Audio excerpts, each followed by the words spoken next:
네, 지금부터 머신러닝과 인공지능에 대해서 한번 개념을 이해하고 티처블 머신이나 여러 가지 교육용 프로그램을 이용해서 그 머신러닝들을 구현해보는 시간을 한번 가져보도록 하겠습니다. 먼저 인공지능이 무엇인지, 인공지능에 대해서 한번 개념을 이해한 후에 우리는 주변에서 어떤 인공지능들을 이용을 하고 있는지 찾아보고, 그리고 영화 속에서 등장한 미래의 인공지능들은 어떤 것이 있는지 한번 알아보도록 하겠습니다. 그 뒤에는 인공지능을 구현하기 위한 개념인 머신러닝에 대해서 한번 알아보고, 머신러닝의 개념과 종류를 이해해서 다양한 머신러닝에도 다양한 종류가 있다는 것을 한번 알아본 후에는 그 머신러닝들을 저희가 이제 이용을 해서 티처블 머신과 그리고 머신러닝 포 키즈라는 도구를 이용해서 닮은 꼴 연예인 찾기 그리고 미로 탈출 프로그램을 스크래치로 한번 구현해보는 시간을 갖겠습니다. 자, 먼저 인공지능에 대해서 한번 알아볼 텐데요. 인공지능은 인간의 사고 능력을 가진 기계라고 지금 적혀 있습니다.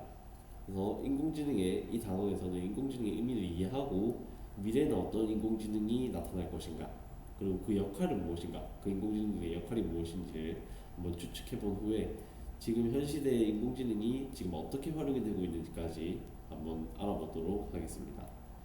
먼저 인공지능에 대해서 인공지능의 개념을 설명하기에 앞서서 인공으로 시작되는 단어가 무엇이 있는지 같은 여러분이 한번 생각을 해보는 시간을 갖겠습니다. 각자 잠깐 생각을 해보고 인공이라는 단어가 붙은 단어들을 한번 이야기해 주세요.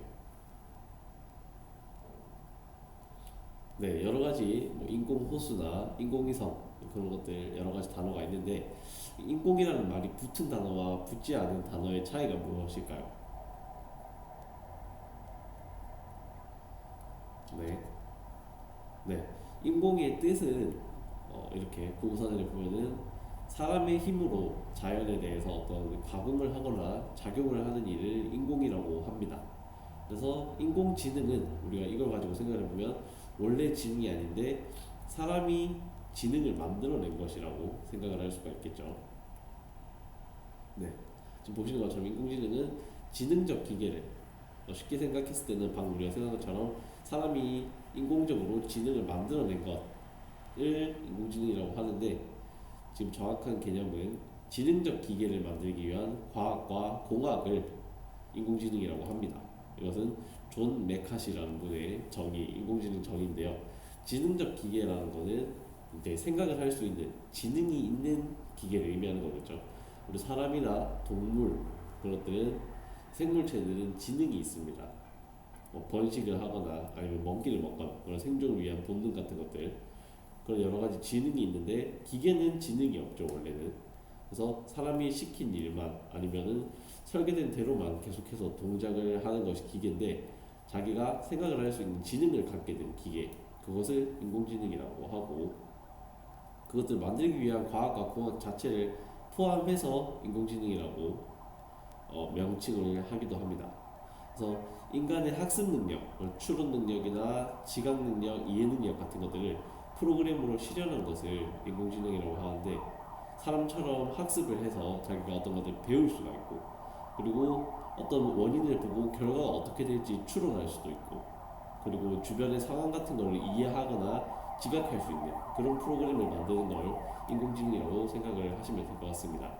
그래서 지금 보시면 인공지능은 빅데이터와 머신러닝 그리고 딥러닝 기술이 합쳐져서 구성이 된 것이다 라는 그림이 있는데 우리 뒤에서 이야기하겠지만 최근에 이제 인터넷 속도가 5G 이상으로 빨라지면서 빅데이터 여러 가지 굉장히 많은 데이터들이 모일 수 있게 됐고 그걸 가지고 인공지능이 이제 학습을 시키면서 이제 인공신경망 기술을 통해서 스스로 학습하는 단계까지 이른 이런 기술들을 통해서 현재 인공지능이 구현이 되고 있다라고 이해를 하시면 될 것 같습니다.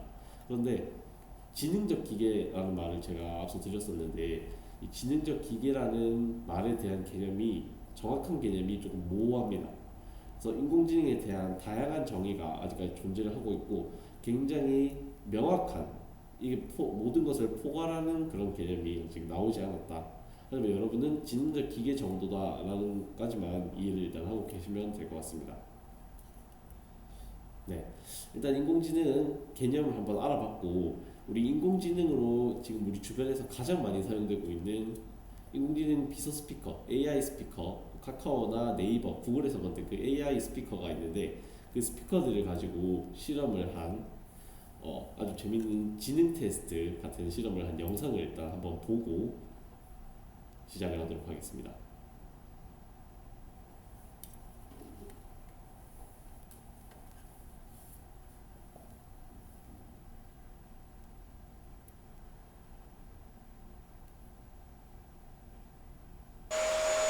나비엘, 지금 공기 어때? 공기질이 별론데? 청정환기 가동. 나쁜 공기는 집 밖으로.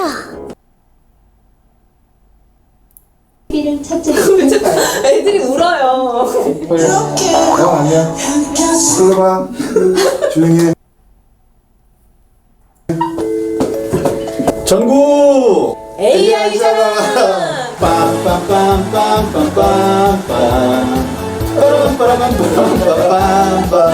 여기부터 소개를 해주시겠어요? 얘는요, 네. 네이버에서 태어난 클로바고요. 말을 잘해요. 그래서 금수저. 네이버. 클로바, 출시일이 언제야? 코스피 지수는 909.6. 클로바.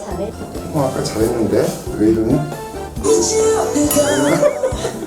클로바, 출시일이 언제야? 저는 2017년 3월 2일에 되게 똑똑하네요. 야, 똑똑해. 어린아이들을 사예요. 굉장한 보람이 있네요. 어머, 알아들을 수도 있고.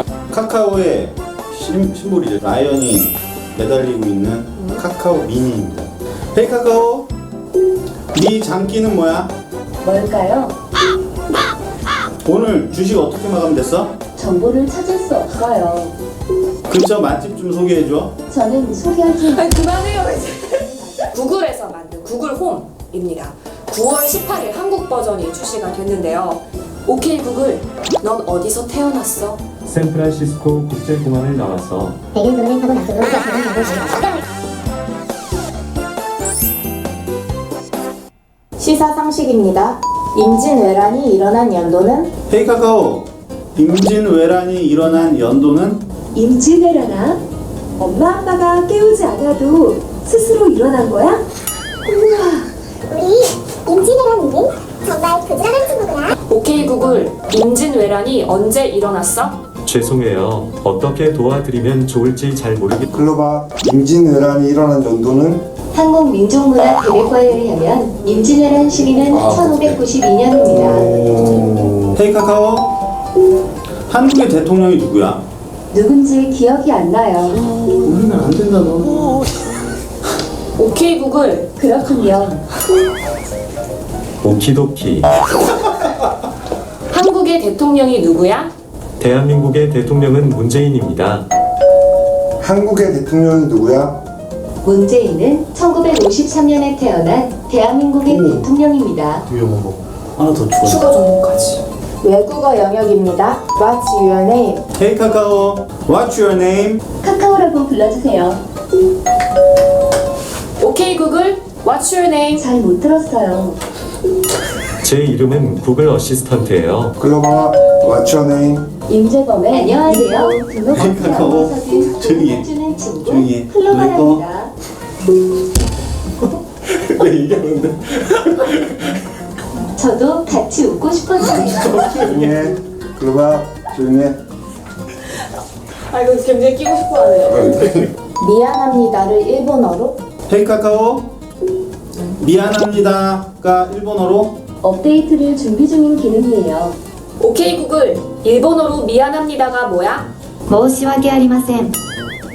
맞아?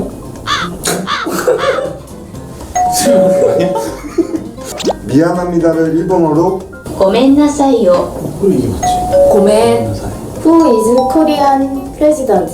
헤이 카카오, who is Korean president? 신조어 문제입니다. 헤이 카카오, 갑분싸가 무슨 뜻이야? 단어를 찾지 못했어요. 오케이 구글, 갑분싸가 무슨 네? 뜻이야? 죄송합니다. 어떻게 도와드려야 할지 잘 모르겠어요. 좋은 방법을 찾을 수 있을 거예요. 고마워요. 맡겨와 주세요. 갑분싸가 무슨 뜻이야? 갑분싸에 대한 설명입니다. 1. 갑자기 분위기 쌓여진다. 이 검색을 잘한다니까 얘가. 영재 나왔어. 영재 유치원. 네이버. 엄마 아빠 잘 만났어. 과학 문제입니다. 지구의 둘레는 헤이 카카오, 지구의 둘레는 얼마네? 얼마인지 모르겠어요. 다음 검색에서 찾아봐요. 네가 찾으라고. 아니, 헤이 카카오 노래 꺼. 헤이 카카오. 카카오 슬퍼 지금. 헤이 노래 꺼. 헤이 카카오. 지구의 둘레는 4075km. 지구의 둘레 알려줘. 지구 둘레는 약 4만 킬로미터예요. 야, 정확하지 않네. 수학 문제입니다. 4 더하기 7은 4 더하기 7은 그래요? 4 더하기 7은 정답은 11입니다. 그렇지. 4 더하기 7은 10일입니다. 야 언제 학교 좀 보내요. 잠깐만, 얘를 어떻게 해야 되나? 24 나누기 8. 24 나누기 8은 네? 오케이 구글 24 나누기 8은 아닌데요. 가까운데요. 죄송합니다. 어떻게 도와드려야 할지 잘 모르겠어요. 24 나누기 8은 정답은 3입니다. 클로바 24 나누기 8은 3입니다.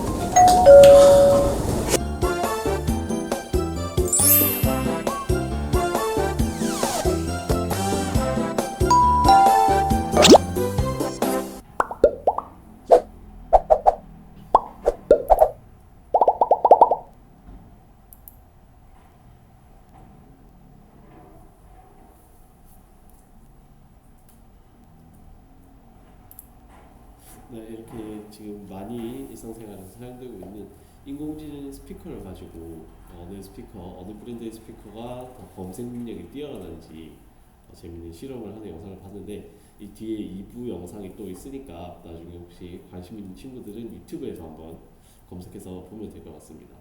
전국 AI 자랑이라고 검색을 하시면 되고, 자 그러면은 인공지능 스피커, 우리 인공지능이 많이 활용되고 있는 대표적인 스피커에 대해서 알아봤는데 인공지능의 종류가 두 가지 있습니다. 먼저 이 종류를 한번 설명해 드릴 텐데 인공지능은 약인공지능과 강인공지능 이렇게 두 가지가 있습니다. 그래서 약인공지능은 인간의 지능, 감정 구현과 무관하게 그냥 프로그래밍된 범위 안에서 최상의 결과를 도출하는 것이 목적인데 방금 우리 봤던 스피커처럼 우리 음성으로 검색을 하면은 최대한 검색 결과를 찾아주는 네이버 스피커처럼 최대한 검색 결과를 찾아주도록 만들어진 것이 약인공지능이고, 때문에 우리 미리 프로그래밍이 되어 있기 때문에 지정된 기능만 수행을 할 수가 있습니다. 그래서 프로그래밍을 해서 우리 학습을 네이버 스피커도 학습을 계속 하는데 사람이 나중에는 사투리도 알아듣거나 아니면은 단어를 조금 줄여서 이야기를 해도 이해할 수 있는, 그렇게 점점 우리가 말을 할 때마다 그 데이터를 가지고 학습을 하기 때문에 학습은 하는 인공지능이지만 인간의 지능이나 감정과는 조금 무관하기 때문에 약인공지능으로 분류를 하고, 우리가 알고 있는 뭐 알파고나 딥블루, 자율주행 자동차, 유튜브 알고리즘 이런 것들은 다 약인공지능. 그래서 우리가 일상생활에서 쉽게 접하는 그런 인공지능들은 대부분 약인공지능이라고 생각을 할 수가 있습니다. 그리고 강인공지능이 있는데 강인공지능은 우리가 지금 이제 배우게 될 인간과 동일하거나 아니면 그 이상의 지능 그리고 감정을 소유한 인공지능들을 강인공지능이라고 합니다. 자유의지도 있고 자각 능력도 있는데 프로그램을 물론 기반으로 하지만 프로그래밍을 해주면 약인공지능은 그 프로그램 안에서 그 범위 내에서만 동작을 했던 반면에 강인공지능은 여러 가지 판단을 직접 하면서 인간처럼 기능을 수행하는 거죠. 그래서 자기가 학습을 하기도 하고 그런 기능들. 최근에 저희 주변에서 이렇게 강인공지능이 활용이 되지는 않고 주로 영화나 애니메이션에서 아직까지는 많이 등장을 하고 있습니다. 그래서 인공지능의 역사를 이렇게 가볍게 한번 살펴보면은 우리가 생각했던 것보다 인공지능이라는 개념이 나오고 연구가 시작된 것은 훨씬 오래됐습니다. 생각하기에는 최근에 인공지능의 용어가 많이 사용이 됐기 때문에 한 2000년대 초반에 그런 연구가 시작됐을 거라는 생각을 했지만 1956년에 인공지능이라는 개념이 정립이 돼서 연구가 조금씩 시작이 됐고 1970년, 80년 후반까지는 이제 연구가 시작이 되긴 했으나 크게 빛을 보지 못했습니다. 왜 빛을 못 봤을까요? 네. 가장 큰 이유는 그때 당시에 이런 인공지능을 활성화하기 위한 네트워크 구축망이나 아니면 데이터가 충분하지 않았기 때문입니다. 지금 요즘은 이제 최근에 들어서 이전에 4G도 나왔고 5G도 나와서 이제 상용화가 꽤 많이 되었는데 이런 고속의 일단 인터넷 네트워크가 구축이 안 되어 있었기 때문에 사용자들 간의 통신 그리고 인공지능과의 통신이 원활할 수가 없었고 그리고 인공지능은 학습을 해야 되기 때문에 방대한 데이터가 필요한데 그때 당시에는 인터넷 속도가 느리다 보니 그리고 인터넷이 지금처럼 사물 인터넷이나 이런 걸 통해서 여기저기에 인터넷이 연결되어 있는 게 아니다 보니까 자연스럽게 데이터가 적어서 인공지능에 대한 관심도 적었고 그래서 인공지능에 대한 연구가 조금 활발하지 못했습니다. 근데 이제 2010년대부터 해서 인터넷 속도도 빨라지고 빅데이터라고 하는 굉장히 많은 데이터가 모이기 시작하면서 다시 인공지능이 연구가 활발하게 되었고 이제 그 뒤에 알파고 저희가 알고 있는 알파고나 아니면 뭐 이런 여러 가지 AI에 대한 개념이 나왔고 이제 2030년에는 비지도 학습 우리가 뒤에서 비지도 학습에 대해서 배울 텐데 비지도 학습을 하는 인공지능이 2030년쯤에는 나올 것이다. 이제 그때가 되면은 인공지능이 인간의 지능을 훨씬 넘어서고 그리고 인간의 많은 부분을 대체할 수 있을 것이다. 그런 전망이 있습니다. 영화 속에서 이제 등장하고 있는 인공지능들을 한번 알아볼 텐데 우리 영화는 가상이다 보니까 대부분 좀 미래에 현실에서는 아직 구현되지 않은 그런 인공지능들이 많이 나옵니다. 먼저 터미네이터의 스카이넷이라는 인공지능이 나오는데 얘는 자의식이 깨어난 인류의 적이 됐습니다. 그래서 사람이 만들었지만 자기가 생각을 할 수 있게 되면서 사람은 인공지능의 적이다 라는 생각을 가지게 되었고 두뇌도 사람보다 뛰어나고 그리고 신체 능력도 얘는 기계이기 때문에 충분히 무기로 무장을 했을 때 사람보다 더 뛰어날 수가 있죠. 그래서 자의식이 자기 생각이 깨어난 스카이넷이 이제 인류를 말살하려고 어떤 로봇을 과거로 보내고 그 로봇을 이제 처치하고 그런 스토리가 담긴 영화인데 이 인공지능이 잘못된 점은 로봇 3원칙이라는 걸 어겨서 인간을 공격을 했다는 것입니다.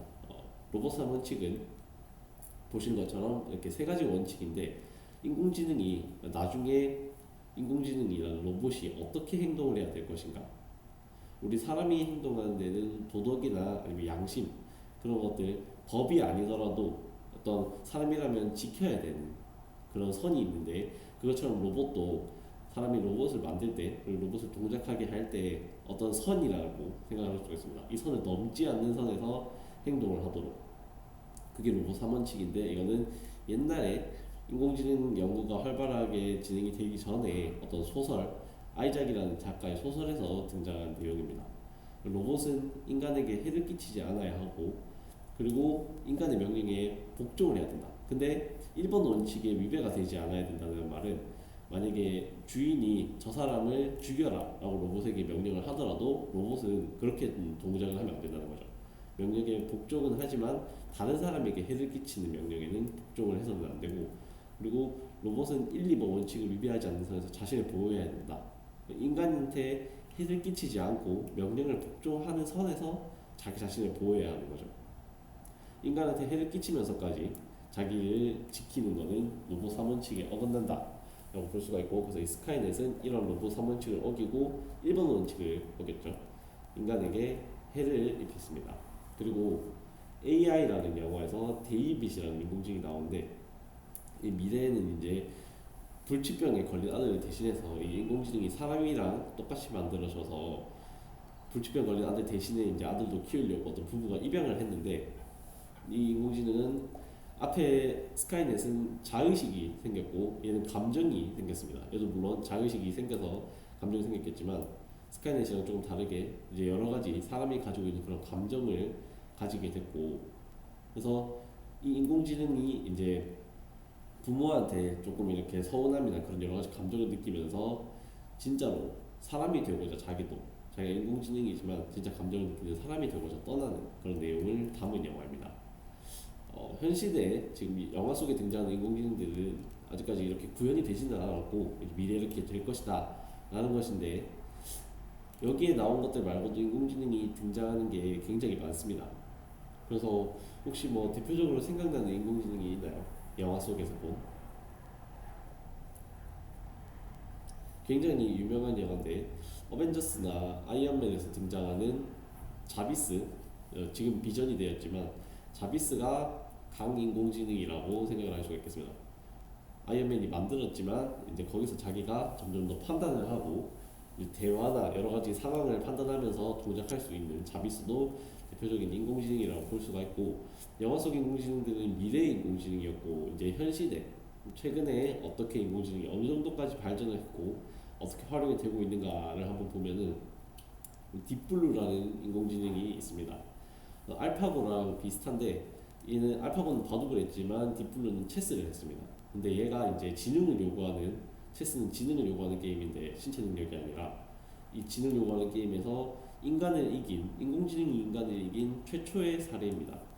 그 전까지는 인공지능이 인간을 이긴 이런 경기를 자체를 이렇게 제대로 한 적이 없었지만, 이때 최초로 인공지능이 인간을 이기면서 당시의 체스 세계 챔피언을 2승 3무 1패로 인공지능이 승리를 했습니다. 그래서 인공지능이 이제 지능이 요구되는, 단순 지능이 아니라 여러 가지 상황을 판단을 하고 그런 게 필요한 분야인데, 거기서 인공지능을 활용할 수도 있다라는 걸 보여준 사건이고, 이거는 1997년에 이미 인공지능이 인간을 추월을 했다, 인공지능의 지능이 인간을 추월했다라는 것을 알 수가 있습니다. 그리고 우리가 이제 잘 아는 알파고가 있는데, 또 이제 바둑으로 굉장히 뛰어난 세계 최고 바둑 기사랑 대국을 해서 4승 1패로 승리를 했습니다. 그래서 체스에서 했던 것처럼 처음에 이세돌 씨도 이 경기에 임할 때 아무리 인공지능이라도 사람이 이기지 않을까라는 생각을 했는데, 경기가 진행될수록 인공지능은, 사람은 그동안에 이런 배운 것이나 아니면은 경력 같은 걸 가지고 한 수 한 수를 판단을 해야 되는데, 인공지능은 상대가 한 수를 두면은 거기에서 가능한 모든 경우의 수를 찾기 때문에 도저히 이길 수가 없는 경기였다. 근데 그럼에도 불구하고 이세돌 씨가 한 경기를 이겼기 때문에 그 굉장히 의미가 있는 경기였죠. 여기서부터는 이제, 그때는 2016년이었는데 4차 산업혁명에 대한 관심이 이제 이때부터 조금씩 굉장히 증폭되기 시작하면서, 인공지능이 저 정도라면 과연 미래의 내 직업은 남아있을까? 그런 불안감, 어떤 직업이 남아있을지, 사람의 일자리를 대부분 인공지능이 대체하지 않을까라는 불안감이 이때부터 조금씩 많아지기 시작했습니다. 자, 인공지능이 이렇게 지능적으로는 조금 인간보다 뛰어날 수 있지만, 감성을 요구하는 뭐 그림을 그린다거나 아니면 글을 쓴다거나 하는 분야에서는 인간보다 조금 부족하지 않을까라고 생각을 할 수도 있는데, 인공지능이 그림을 그릴 수도 있습니다. 지금 보시는 그림, 인간 화가와 인공지능 화가가 각자 그린 그림인데, 어느 쪽 그림이 인간 화가가 그린 그림 같나요? 네. 그러면 어느 쪽이 인간 화가의 그림인지 한번 직접 영상으로 확인을 해보도록 하겠습니다.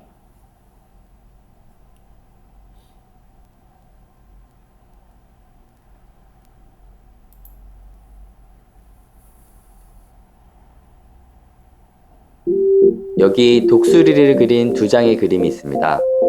이 두 개의 그림 중 어느 쪽이 더 마음에 드시는지요? 이 둘 중 하나는 인간 화가가 그린 것이고, 다른 하나는 인공지능이 그린 것입니다. 자, 이번에는 나무가 늘어서 있는 풍경을 그린 그림을 한번 볼까요? 이 둘 중 하나는 인간 화가가 그린 것이고, 다른 하나는 인공지능이 그린 것입니다. 나비 그림도 한번 보겠습니다. 역시 하나는 인간 화가가, 다른 하나는 인공지능이 그렸습니다.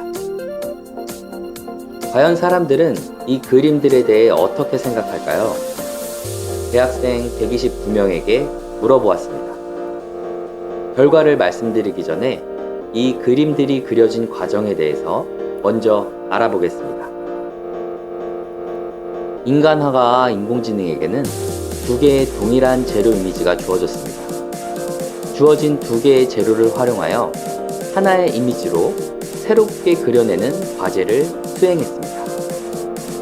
왼쪽 이미지에서는 대상의 형태를 가져오고 오른쪽 이미지에서는 스타일이나 패턴을 가져와서 하나의 이미지로 새롭게 그리는 과제입니다. 학생들에게는 두 가지를 물었습니다. 첫째, 두 개의 재료 이미지의 특징이 잘 반영되었나요? 둘째, 예술적으로 아름답다고 느껴지나요? 이에 대한 응답은 1점에서 5점 사이로 답하도록 하였습니다. 자, 그럼 이제 결과를 확인해 볼까요? 독수리 그림에 대한 결과입니다. 왼쪽이 인간 화가의 그림이고 오른쪽이 인공지능의 그림이었습니다. 특징 추출면에서는 인간이 근소한 차이로 높은 점수를 받았습니다. 그러나 예술적 아름다운 면에서는 인공지능이 더 높은 점수를 받았습니다. 이번에는 나무 풍경 그림을 보겠습니다. 역시 왼쪽이 인간 화가의 그림이고 오른쪽이 인공지능의 그림이었습니다. 특징 추출면에서는 인간 화가에 비해 인공지능이 상당히 높은 점수를 받았습니다. 예술적 아름다움에 있어서도 인공지능이 인간 화가보다 높은 점수를 받았습니다. 자, 이제 마지막으로 나비 그림도 확인해 보겠습니다. 특징 추출과 예술적 아름다움 모두에서 인공지능이 인간 화가에 비해 상당히 높은 점수를 받았습니다. 세 그림에 대한 평균도 한번 볼까요? 인공지능이 인간 화가에 비해 특징 추출과 예술적 아름다움 모두에서 상당히 높은 점수를 받았습니다. 이런 이상한 실험을 왜 했냐고요? 인공지능이 화가로서 인간들에게 받아들여질 수 있을지 궁금했기 때문입니다. 그림을 그린 것이 인공지능이라는 것만 알려지지 않는다면 사람들은 충분히 인공지능의 그림에서도 아름다움을 느낄 수 있는 것으로 보입니다. 과연 여러분들은 어떻게 생각하시나요? 인공지능도 예술가가 될 수 있을까요? 이 영상에 대한 좀 더 자세한 네, 이렇게 영상을 한번 확인을 해봤는데 뭔가 처음에는 왼쪽 그림이 조금 더 색감이나 이런 게 인공지능이 기계가 그린 그림이 아닌가라는 생각이 들었었는데 영상 확인해 보니까 오른쪽 그림이 인공지능의 그림이었습니다.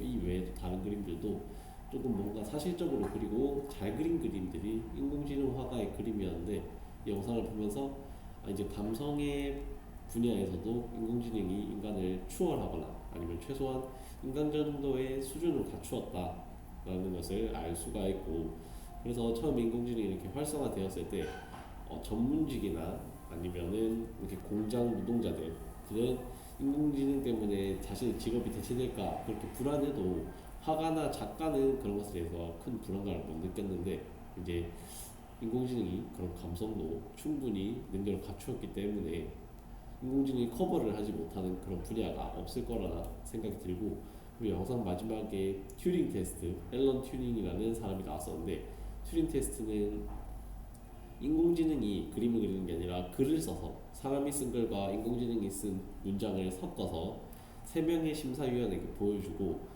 그 3명의 심사위원들이 이건 인공지능이 쓴 글이다, 사람이 쓴 글이다 이렇게 판단을 하는데, 만약에 인공지능이 쓴 글에서 한 명이라도 3명 중 1명의 심사위원이라도 이건 사람의 글이다 라고 판단을 한다면 그 인공지능은 충분히 인공지능의 자질을 갖춘 것으로 판단한다는 게 튜링 테스트입니다. 그래서 인공지능이 사람의 글이라고 속을 만큼 그 정도의 실력을 갖춘 글을 쓸 수 있게 된다면 그것은 인공지능이 맞다, 그런 게 이제 튜링 테스트고, 인공지능과 가위바위보 대결을 한번 해볼 텐데 지금 이 사이트 여기 아래쪽에 보이는 사이트에 여러분이 들어가시게 되면은 단순하게 가위바위보를 할 수가 있습니다.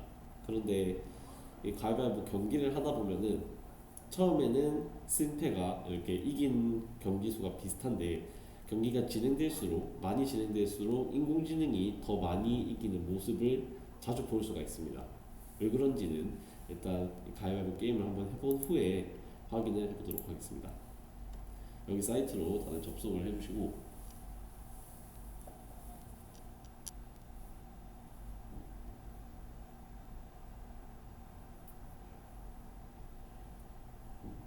이렇게 접속을 하시면 플레이 더 게임이라는 버튼이 있습니다. 이 버튼을 누르면 아래쪽에 내려가서 가위바위보를 하게 되는데 단순하게 묵찌빠 중에서 여러분이 내고 싶은 거를 선택해서 클릭만 하시면 됩니다. 그럼 제가 한번 해보도록 하겠습니다.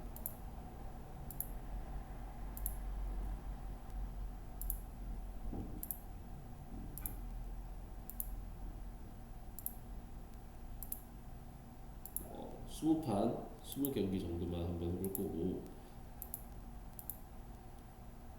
빠르게 하기 위해서 모션을 보지 않고 이렇게 클릭해서 하겠습니다. 네, 20경기를 했는데 저는 2번 이겼고 무승부가 7번, 그리고 한 판을 덜 했네요. 마지막 판에 이렇게 하고 나면은 저는 2번을 이겼고 무승부가 7번, 그리고 인공지능이 11경기를 이겼습니다. 네, 지금 보면은 굉장히 격차가 많이 났는데 왜 이런 격차가, 이 정도까지 격차가 벌어지게 됐을까요?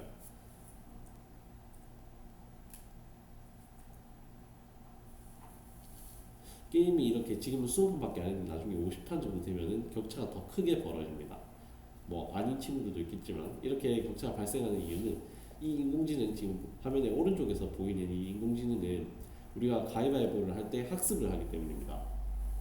지금 제가 묵찌빠를 제가 의식하지 않았지만 조금 연속적인 패턴으로 이 세 개를 번갈아 가면서 냈기 때문에 인공지능이 이 사람은 패턴이 이러니까 이번에는 뭘 내겠구나 예측을 해서 그걸 이길 수 있는 수를 내게 됩니다.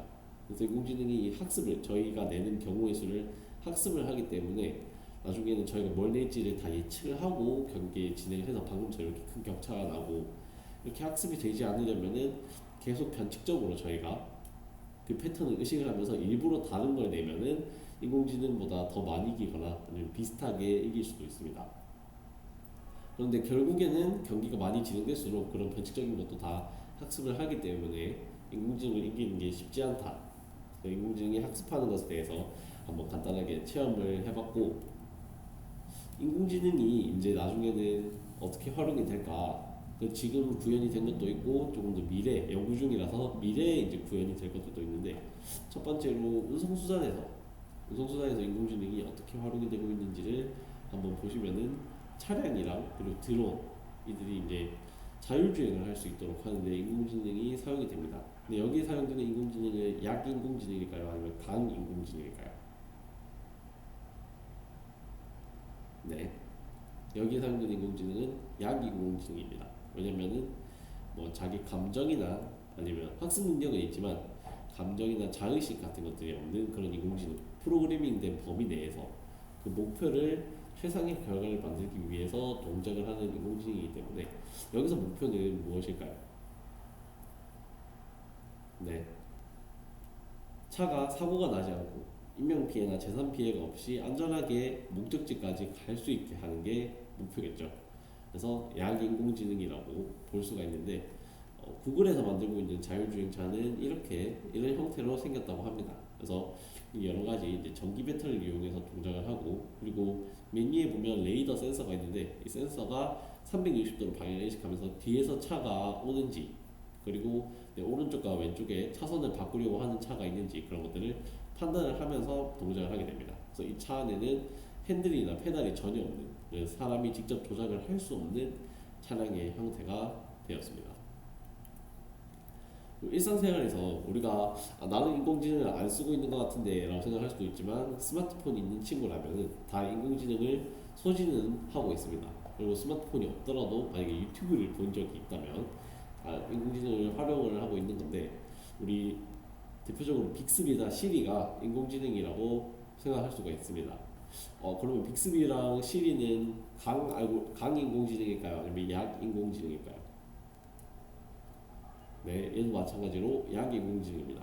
우리 맨 처음 영상에서 스피커 대전을 할 때, 전국 AI 자랑 그 스피커 대결을 할 때처럼 얘네도 걔네랑 같은 음성 비서들인데, 사용자의 음성을 인식하고 편의성을 추구하는 게 얘네의 목표겠죠. 그래서 얘네는 감정 능력이나 그런 것이 없기 때문에, 학습 능력이 있지만 감정 능력이 없기 때문에 약 인공지능이라고 볼 수가 있고, 그리고 유튜브를 보다 보면은 알 수 없는 유튜브 알고리즘이 나를 여기로 보냈다 이런 댓글들이 많이 보이는데, 유튜브나 아니면 넷플릭스 이런 것들을 보게 되면은 내가 어떤 영상을 보게 되면 그 영상들에 대한 기록을 바탕으로, 그 데이터를 바탕으로 이 사람이 이 영상을 추천해주면 좋아하겠다 싶은 그런 영상들이 계속 추천이 됩니다.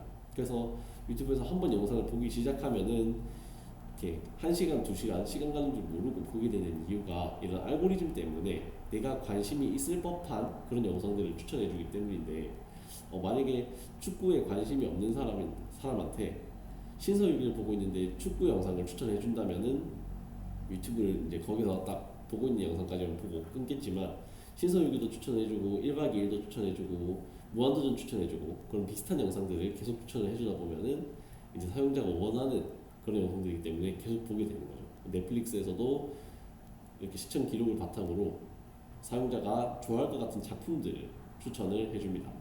그래서 이런 것도 약 인공지능이라고, 이런 알고리즘들은 굉장히 많이 사용이 여러 가지 홈페이지에서 사용이 되고 있기 때문에 우리는 일상생활에서 약 인공지능을 많이 활용을 하고 있다라는 것을 알 수가 있습니다. 그리고 의료 분야에서도 이렇게 이미지를 촬영을 하거나 했을 때 이렇게 시각화할 수 있는 그런 데이터들을 인공지능이 분석하고 이런 형태면은 나중에 어떤 병으로 발전할 수 있다, 그런 것을 예측하는 데도 인공지능이 활용이 되고 있습니다.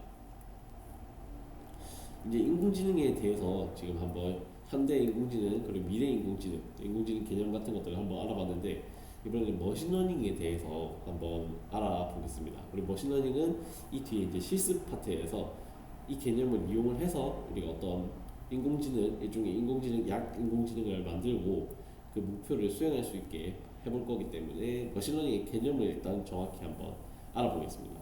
그리고 기계를 어떻게 학습시킬 수가 있는지, 그 머신러닝들의 종류들을 한번 알아보고, 인공지능이랑 머신러닝은 어떤 관계인지까지 한번 확인을 해보는 시간을 가지도록 하겠습니다. 먼저 머신러닝은 기계학습이라고 있는 그대로 번역을 하면 기계학습이다 라고 번역이 되는데, 이거는 인공지능의 한 분야입니다. 그래서 컴퓨터한테 학습할 수 있는 능력을 부여하는 것을 머신러닝이라고 부르는데, 지금 오른쪽에 보이는 사진을 보시게 되면은 우리 학교에서 수업을 하게 되면은 선생님이 앞에서 수업을 하시고 우리 학생들은 책상에 앉아서 뭐 교과서나 그런 것들 보면서 수업을 듣게 되죠.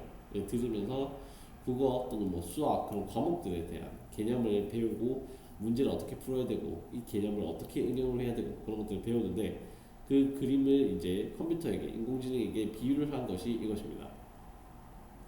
선생님은 경험이고, 그리고 이제 컴퓨터들이 앉아서 학습을 하는 건데, 선생님이 가르치는 내용을 컴퓨터가 학습을 하는. 근데 실제로 사람인 학생들한테 가르치는 것처럼 앞에서 강의를 하는 게 아니라 여러 가지 데이터들을 입력을 해줘서 컴퓨터가 학습을 하게 만드는 그런 알고리즘을 짜놓는 거죠.